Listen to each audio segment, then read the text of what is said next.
There's a strange quiet that fills the room right after the heat fades. Not an angry silence, not even an uncomfortable one. Just quiet. The kind that makes your chest tighten because something feels off, even if you can't explain why. You're still catching your breath, still half floating in the warmth of what just happened. And for a moment, everything seems fine. Or at least, it should be. But then she shifts. A small movement, barely noticeable, yet somehow louder than anything either of you said all night. She turns her body a few inches away from you, not dramatically, just enough that her shoulder drifts out of reach. Her breathing steadies. Her eyes find some distant point on the wall or the ceiling, the kind of gaze that slips right through you instead of landing on you. And that's when the first uneasy thought slips in. Did something go wrong? The questions never arrive alone. They come in waves, fast, sharp, uninvited. Was that good for her? Did I rush? Did I do something weird? Is she bored? Is she disappointed? Is she thinking about someone else? You try to read her body the way you've been trained to read a room, but everything feels vague, ambiguous, impossible to decode. Her silence becomes a canvas you start painting all your insecurities onto. There's an ache hidden under that confusion, a mix of sadness and frustration, as if you're being punished for something you don't remember doing. You roll a little closer, hoping for a sign that everything's fine, but her body stays still. You tell yourself not to take it personally, but that reassurance evaporates almost as soon as it appears. Eventually, the uneasiness settles into your stomach like a stone. Most men never admit how deeply moments like this affect them. They pretend it's no big deal. They shrug it off or distract themselves, or bury the confusion under a layer of bravado. But the truth is that these moments sting. They strike at the parts of you that want to be wanted, appreciated, respected, admired. Nobody teaches men how to deal with this quiet kind of rejection. The kind that isn't loud enough to fight, but sharp enough to remember. You start replaying everything in your head, examining each touch, each kiss, each sound, searching for evidence that you misread the night. You remember the rhythm, the intensity, the way it felt like you were giving your best. You weren't careless. You weren't selfish. You weren't rough. You weren't disconnected. At least, you don't think you were. And that's what makes this moment so damn confusing. You thought the connection was mutual. What most men never realize is that her distance almost never comes from the place you fear. It's rarely about your stamina, your size, your technique, your timing, or any of the things you've been conditioned to obsess over.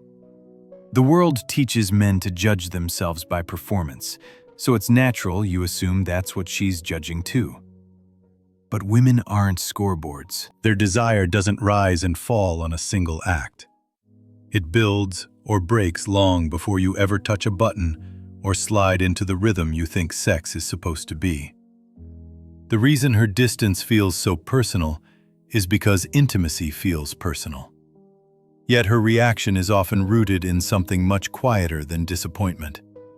Something subtle, fragile, almost invisible. Sometimes she's simply overwhelmed. Sometimes the emotional atmosphere between you, the one you barely noticed while rushing through the day, catches up with her. Sometimes she's still carrying the weight of something you didn't see. And sometimes, beneath the softness of her silence, she's searching for a feeling she wished she had but couldn't quite find. Desire, for many women, isn't triggered by physical acts alone. It's shaped by the emotional weather between you. It's shaped by presence, warmth, safety, attunement. By the little moments you don't remember but she does. By the tone you used earlier. By the way you listened or didn't listen. By the way you touched her when it wasn't sexual. By the invisible threads woven throughout the day that either tighten closeness or loosen it. The body reacts long before the mind understands. That's why she can lie next to you, physically satisfied but emotionally drifting. Not angry, not bored, not rejecting you. Just disconnected in a way she can't put into words. And you feel that disconnection even if you try to pretend you don't. Her silence hits you somewhere tender, somewhere deeper than ego. Because part of you wanted this moment, this closeness, to mean something more. You wanted it to be proof of something. Proof that you're good. Proof that she's happy. Proof that you're enough. What you're feeling in that moment isn't weakness. It's the human need to matter to someone. The need to feel chosen. The need to feel that what you gave wasn't just received, but reciprocated. It's easy to get angry, to shut down, to turn the ache into defensiveness. You tell yourself, whatever. If she's not into it, that's on her. But the truth is you care, and that caring is what makes the confusion hurt. You're not mad because she turned away. You're mad because you don't understand why. Confusion is one of the most painful emotions for a man, because it makes him feel powerless, lost, out of control. And in that helplessness, a quiet fear starts forming. What if I'm not enough? But here's the unexpected truth, the one most men don't hear until someone finally says it out loud. Her distance is rarely a verdict on your performance. It's rarely a judgment on your worth. More often, it's the echo of emotional gaps that formed long before the clothes came off. Gaps she didn't know how to name. Gaps you didn't know existed. This moment after sex isn't the end of anything. It's the beginning of understanding something deeper. Intimacy isn't created in the bedroom. It's revealed there. What you're feeling now isn't failure. It's the first crack of awareness. A doorway opening into a part of connection nobody ever taught you how to navigate. And once you step through it, everything about the way you love, touch, and connect begins to shift. There's a strange irony in relationships that most men never see until it's too late. You can live in the same home, breathe the same air, share the same bed every night, yet go entire days without truly being with each other. Not physically, you're there, but emotionally, you're miles apart, drifting in separate orbits while pretending you're close. It usually starts with something as ordinary as walking through the front door at the end of the day. You're tired, hungry, caught in the leftover noise of work. She greets you with a soft smile, one she thinks you might need after a long day, and you give her a quick kiss, barely 2 seconds long, before your attention snaps right back to the glow of your phone. Emails, messages, updates, headlines. You don't mean to push her away. You're just decompressing, trying to reset your brain. But to her, it lands differently. It lands like a door closing. She cooks while you scroll. She tells you a small story from her day, something weird her coworker said, or something sweet she saw on the street. And you nod along, half hearing, half lost in your own world. She laughs lightly at her own story, hoping you'll laugh too, hoping for a spark of connection. But your response is a distracted, "That's crazy," the kind you could say to literally anything. The evening continues like a familiar ritual, dinner, dishes, TV humming softly in the background. You sit beside each other, but the space between your shoulders feels wider than it looks. She glances at you every now and then, searching for some moment where your eyes soften the way they used to, where they linger with warmth instead of skimming past her. You don't notice the way she shifts a little closer, or the way she tucks her legs under her, as if making herself smaller, unsure of how to reach you. There's no fight, no tension, no anger simmering beneath the surface, just the quiet weight of being unseen. When you finally slide into bed, you think everything's been normal. Nothing bad happened, nothing felt wrong. But the truth is, something did happen. Something small, subtle, and invisible. 100 tiny moments where you drifted past her instead of toward her. 100 chances to touch, to connect, to anchor yourselves in each other, quietly slipping away. This is the kind of neglect that never makes headlines in a relationship. It doesn't break anything loudly. It just erodes desire, piece by piece. Women don't shut down because they stop loving you. They shut down because their nervous system slowly learns that you're not really present. It's not your fault. You were never taught to see these micro moments, but the effect is undeniable. When she feels emotionally lonely beside you, her body pulls back to protect itself. Men often hear that women need emotional connection, and it sounds vague, abstract, annoying even. You imagine hours of talking, deep conversations, dramatic confessions. But connection isn't built in grand moments. It's built in the smallest gestures, ones so quick and simple you don't realize their impact. A hand brushing across her back while you walk past, your fingers lacing through hers on the couch, the warmth of your cheek against her forehead as you pass behind her in the kitchen. These gestures don't look sexual. They don't ask for anything. They simply say, "You matter. I see you. I'm here." That reassurance, that subtle acknowledgement, softens something deep inside her. It tells her body it's safe to open. When these gestures disappear or only show up when you want sex, her heart notices. And it shuts the door long before her words ever do. There's an anger men feel in these situations, though they rarely admit it. A frustration that bubbles up when they learn how much these tiny things mean. It feels unfair, like the bar is set impossibly high, like you have to perform emotionally every second just to keep intimacy alive. But it's not about performing. It's about presence, even in small doses. You don't need to be poetic or endlessly affectionate.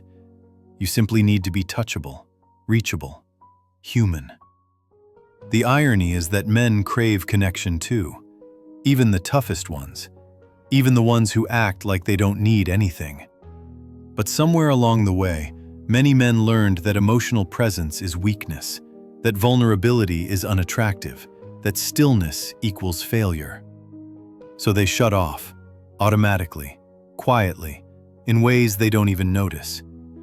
Not because they don't care, because life taught them to numb instead of feel. But here's the unspoken truth. A man who knows how to pause, breathe, and actually arrive in the moment with his partner becomes unforgettable. Not because he's perfect, not because he's romantic, but because he gives her something rarer than flowers or compliments. He gives her the feeling of being emotionally held. Imagine for a moment that you walk through the door tomorrow, and instead of brushing past her with a distracted hello, you take 10 seconds just to wrap your arms around her fully. Not a quick hug, a real one. The kind where your chest presses against hers and your breathing slows in sync. No agenda, no expectation, no push towards sex later, just presence. Imagine the look in her eyes after that hug, the way her shoulders drop, the way her breath softens, the way her entire body recognizes something it's been craving without knowing how to say it. Intimacy doesn't start at 10 p.m. It starts in those 10-second moments when you show up, without distractions, without running ahead in your mind, without disappearing into the glow of a screen. It starts when she feels like you're not just sharing a house, but sharing a heartbeat. And the beautiful part is this. You don't need to change your personality or become someone you're not. You just need to let yourself be present.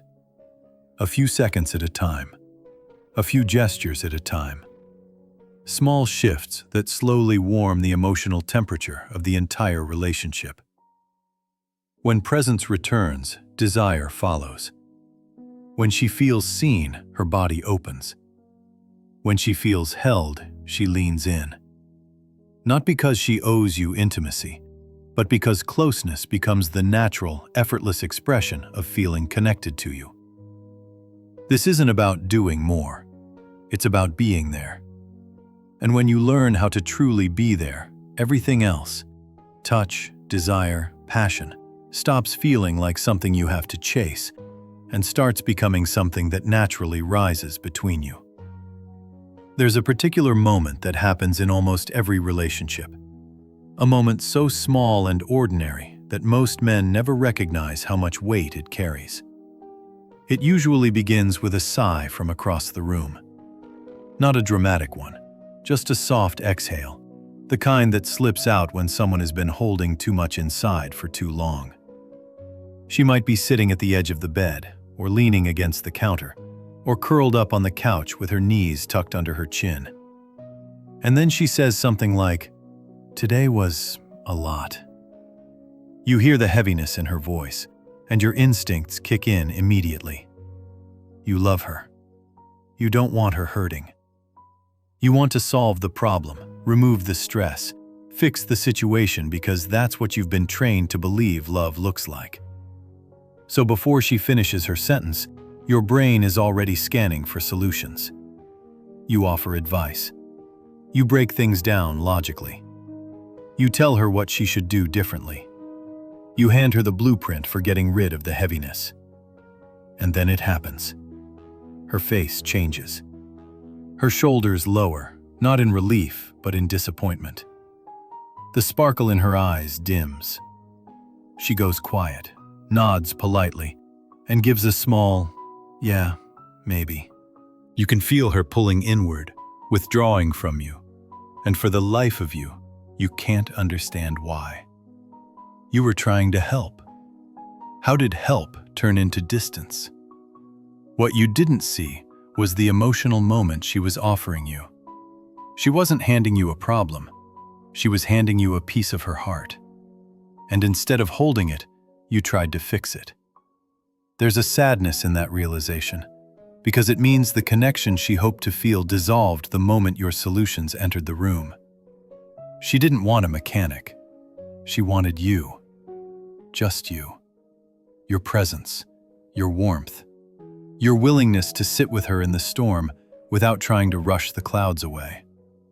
It's easy to misunderstand this. Easy to feel frustrated or confused. Easy to think she's being dramatic or overly emotional. But what's actually happening is far deeper. Women are biologically wired to seek emotional attunement. When she opens up about her stress, she's not searching for instructions. She's searching for connection. She's trying to feel less alone inside her own mind. She's trying to know that the person she loves can walk with her through the feelings she hasn't figured out yet. And when she doesn't get that, something inside her quietly retreats. This isn't about blame. It's about translation. She speaks in feelings. You speak in solutions. Both languages make sense. They're just different. And the misunderstanding between them often becomes one of the most common, invisible reasons a woman's desire shuts down. Because when she doesn't feel emotionally safe to be messy, vulnerable, overwhelmed, or insecure, her body won't let her be physically open either. Every man knows the frustration of watching the woman he loves pull away. Anger bubbles up, not at her, but at the confusion. You feel helpless. You feel like you can't win. You feel like whatever you do turns into the wrong thing. But the truth is something much simpler, something almost calming. She doesn't need you to fix anything. She needs you to stay, to listen, to let her feel what she feels without rushing her through it. When a woman comes to you with the heaviness of her day, she's not testing you. She's inviting you into her inner world. She's offering you the chance to be the place where she can finally put the weight down. When she says she's overwhelmed, the words she's really asking are, "Can you be with me in this?" If you can answer that with presence instead of solutions, something profound happens. Her nervous system softens. The tension in her shoulders melts. The guarded edges of her voice unfold, and she feels safe again. There's something strangely beautiful in that dynamic, a quiet intimacy that forms long before any physical touch. You start to notice the way her breathing slows when she feels understood, the way her eyes warm, the way she leans into you, not physically at first, but emotionally, like she's letting you closer to a part of herself she doesn't show anyone else. This moment, so small and subtle, becomes the foundation of desire. Because desire isn't born in the body. It's born in the feeling of being held without being rushed. And sometimes, the vulnerability she's offering isn't even about her work or her friends or her stress. Sometimes, it's about her insecurities, the parts of herself she hides even from you, the way she worries about her body, about her self-worth, about whether she's enough. These are the moments she fears most, the ones she reveals cautiously, testing whether you'll hold her gently or dismiss her quietly. If you meet those moments with presence, if you let her tremble and fold into you instead of trying to reshape the fear into logic, you become the person she trusts with her most fragile truths. And trust is the soil where desire grows. There is nothing more irresistible to a woman than a man who can sit with her emotions without flinching. Not because he's perfect, but because he's grounded, attuned, unafraid of her depth. It may sound small, but a man who listens becomes a man she craves. Not because he says the right thing, but because he makes her feel safe enough to fully be herself. Emotional safety isn't just an aphrodisiac. It's the doorway into every kind of closeness she longs for. When she feels understood, her heart leans forward. When her heart leans forward, her body follows. And the moment she feels that, really feels, it's something shifts inside her. Not dramatically, not instantly, but undeniably. Her eyes soften when she looks at you. Her body relaxes next to yours.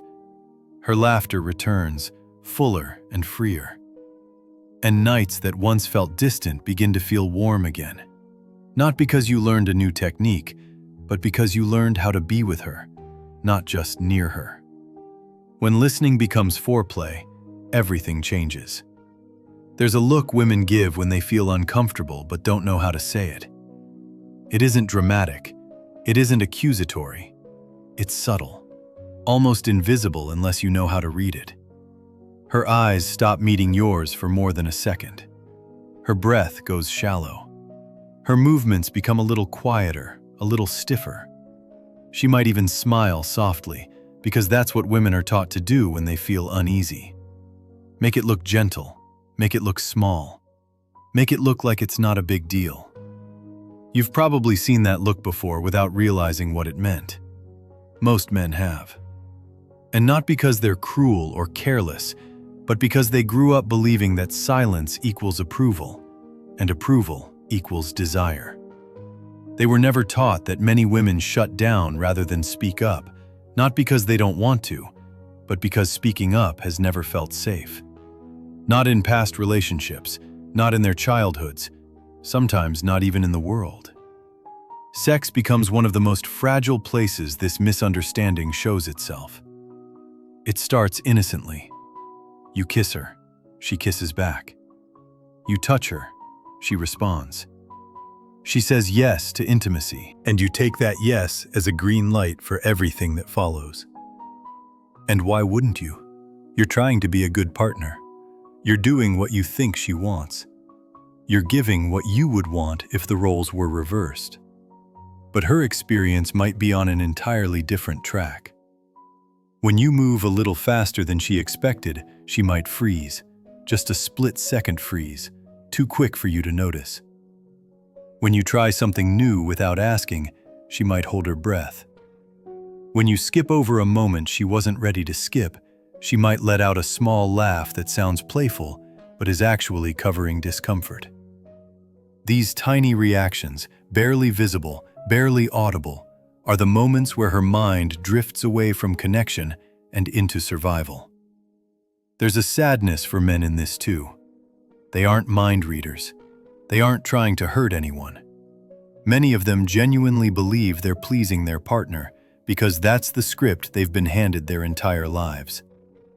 Porn showed them intensity without emotion. Friends told them women don't like to be asked what they want because it kills the mood. Past partners may have stayed quiet, reinforcing the belief that silence means everything is good. And so they enter intimacy with the best intentions, but with a map that leads them straight into her disconnection. And the moment she disconnects, something shifts.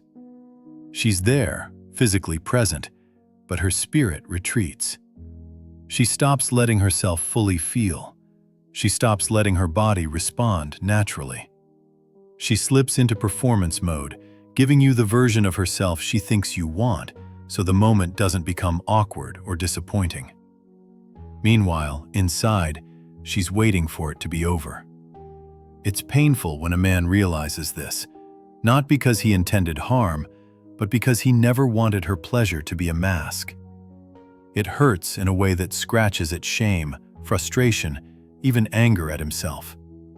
He wonders how many times she's done that, how many moments he thought were shared but were actually endured, how many times she quieted her own needs to protect his feelings.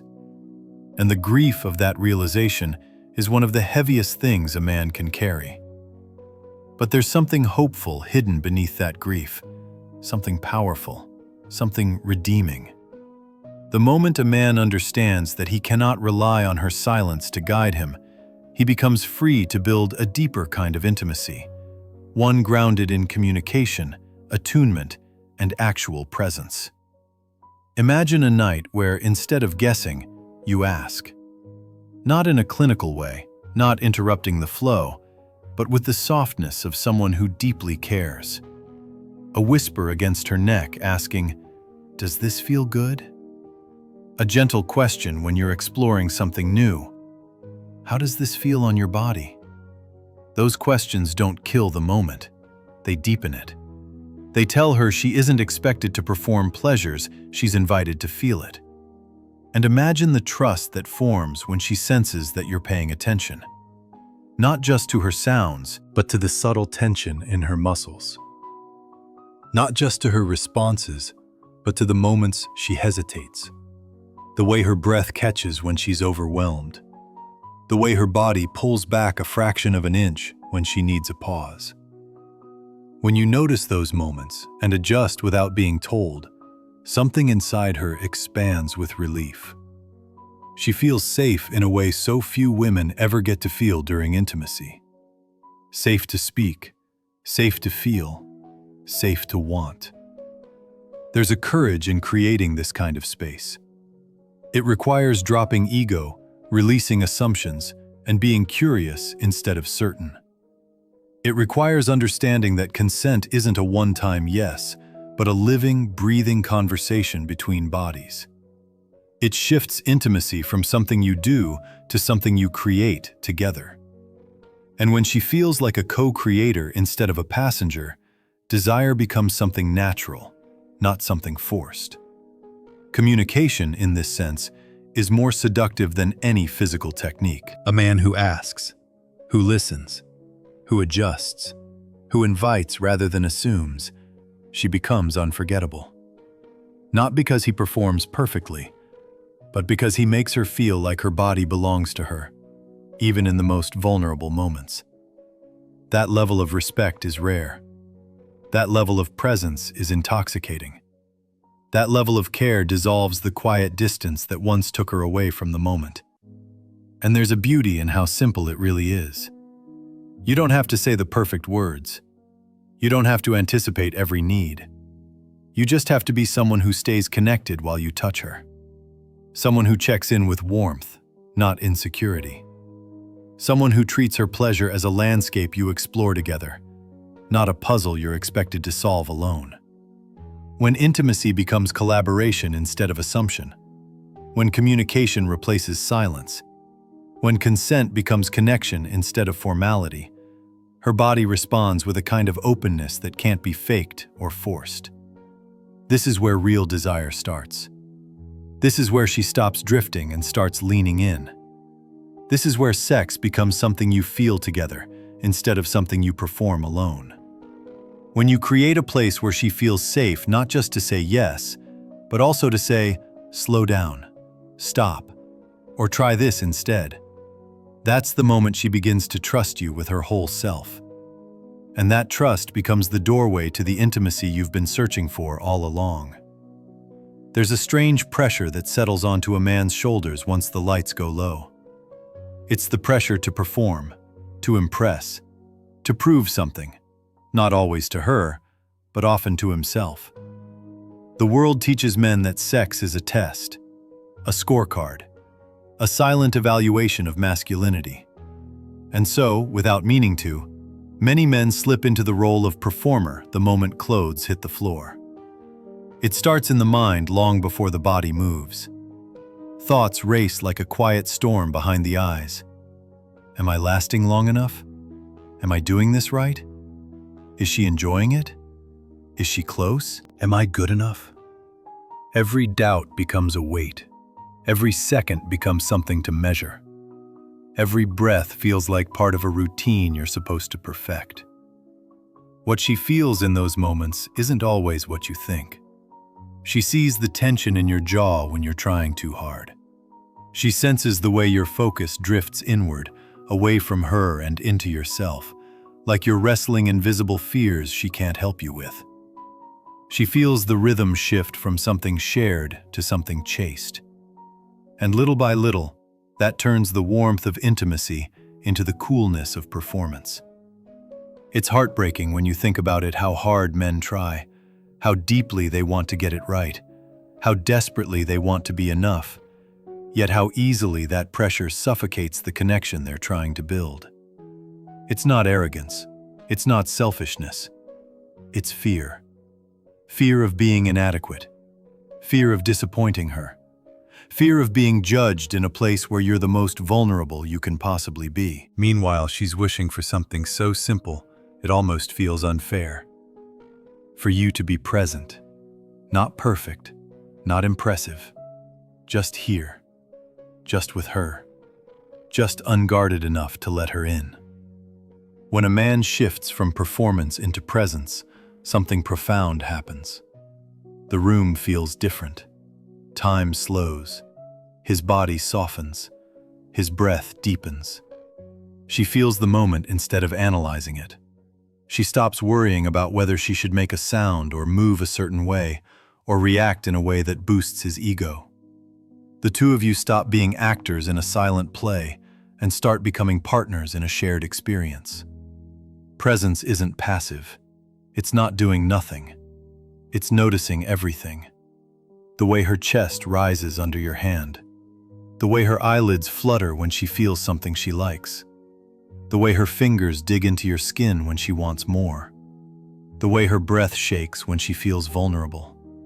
Presence is the art of tuning into the person in front of you, not the performance running in your head.